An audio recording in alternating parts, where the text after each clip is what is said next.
day 10 of fixing my scapular wing. So ang unang exercise ay external rotation.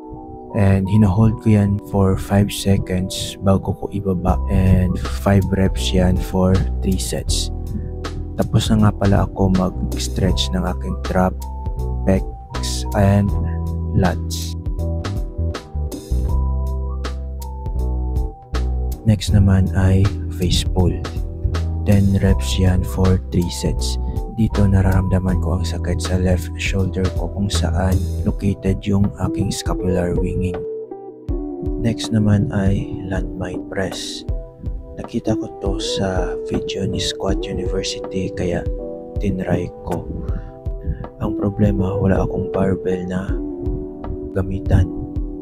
So ang ginawa ko is yung resistance band ko ay tinali ko sa likod para ma-achieve pa rin yung pushing na movement.